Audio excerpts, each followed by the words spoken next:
Okay, hi. I thought I would, today I would capture, this is Patti here. I thought I would capture my two latest drifters. This is Patti's original drifting saints.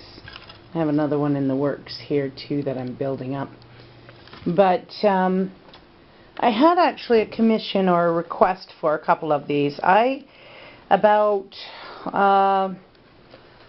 I think over 20 years ago,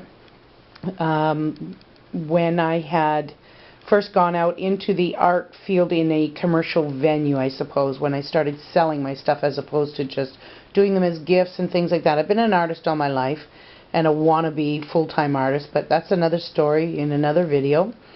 But I started this here one Christmas. The idea came to me while I was sitting on the beach, and I was looking through some leisure arts books. They're just these fabulous books that used to come as a year-round or a yearly publication, and they gave you all these great ideas for Christmas gifts and Christmas gift ideas, Christmas baking, all kinds of stuff, lots of cross-stitch and whatnot. So I was going through it, I was flipping through it, and I was on the beach with my son. We had a beautiful beach that we used to go to all the time. And we had an afternoon off, and we were playing down at the beach, and I'd brought my books with me. And I was flipping through them, and I saw this really, really cute idea for a Christmas gift, and it was a fanciful Christmas or Santa that was painted on a cinnamon stick. Very fanciful. And it was put into a mug with other spices and things like that. And I thought, oh my gosh, what a great idea. Maybe I'll make some of those for Christmas gifts. And then I was sitting there and my eye roamed over a piece of driftwood. Very much like this, right? But it was more, a little bit longer and skinnier. And I started looking at that because I kept thinking, as a single mom and one income and a struggling artist as well, your materials can be very, very expensive. I was doing portraits and things at the time as well.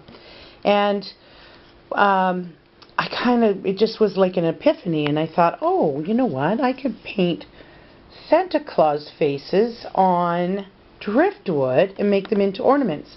Well, it transformed from there into St. Nicholas because in the early days I was a very devout Christian. That doesn't diminish the story of St. Nicholas, though, of course, because he was a very devout man. He loved Jesus with his entire being, and I'm sure that he would be very disappointed to see that he's been made into a Coca-Cola icon. However, the original part of the story of St. Nicholas is what I wanted to tell. But there's a part in Scripture that says, go out and spread the gospels throughout the world, right? And I thought, what a fitting pairing is to do a picture of St. Nicholas on driftwood. Because we don't know where they've come from. We don't know where they're going. They've drifted through time and space, because I've got driftwood that was even given to me from the west coast of Canada. I had people send them to me from Sudbury. I mean, all over. I've been to all the Great Lakes, because that's where I live, around the Great Lakes. And I have scoured the beaches and rivers and things like that in search of, driftwood that would have a surface enough that I could paint on it. So I do take them and I do use an acrylic base. Just as a sealer, I leave the backs natural because I like to show the natural aspect of the wood. Let them know, oh, that's driftwood, okay. But anyway, the acrylic seals it otherwise, because I do like and enjoy watercolors. Watercolors is I love the transparency of it. I love to continually glaze with it. As you can see here, I've got multiple layers that I build up, and it just gives this beautiful translucency. And for me, it gives it actually a little bit more of a realistic a look to it too. That's just me. I've seen some beautiful watercolor, beautiful acrylics, realism. I try, you know, when it comes to these, I want these to be realism. I want them to show the look of someone who has gone through life, who has a heart for the world, who wants the world to be a better place, who wants to spread love throughout the world, you know, and on and on. And that's the truism of the story of St. Nicholas, too. So, hence, Drifting Saints were born, and I did my first show over 20 years ago with them, and it was a huge success, and then I had quite a following after that. So, and then I got kind of burnt out there for a while, and then I only did a few on request. I wasn't doing the shows with them in them, and I only had a few that I did every Christmas when people would call and request certain amounts and stuff, and that's what I did.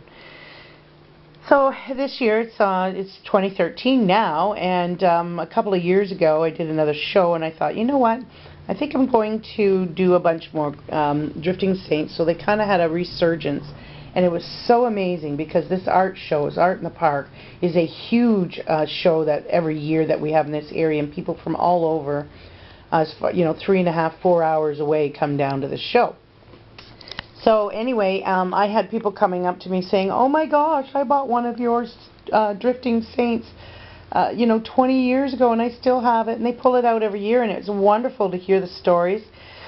I got a little disheartened because we went to a one-of-a-kind show in Toronto. It's a beautiful show where you get to see a lot of wonderful artisans. And my sister and I, we would take daily or yearly trips there. It was kind of our outing. And I found someone had copied the idea. Only with the face here, what they did is they outlined everything in black ink. It was really quite hideous, and it kind of knocked the wind out of my sails, and I thought, wow, that's really a bummer. But a few years later, I had decided I wasn't going to quit doing my own because they're very unique in their own, because they're realistic and they're more the drifting traditional St. Nicholas. And then so my signs on my little cards now say the original Drifting Saints, because it started here, folks. Patti Cook, the original Drifting Saints artist who started the painted Driftwood St. Nics, and some people even still call them the painted Santas. Whatever. Maybe someday they'll get quick with the real story behind it, but that's my short story. It's not that short, but I just wanted to introduce my two latest saints. These guys are got homes to go to, and I hope you like him. He's a big one. He's a big guy here. This piece is almost as big as, or as big as, a human head. But this one's a little bit, she wanted a longer one.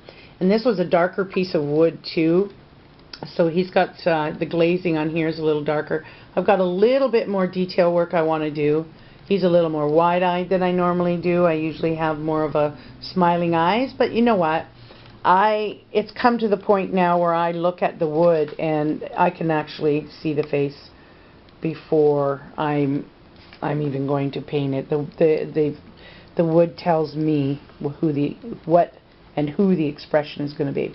So thanks for watching. Ciao for now.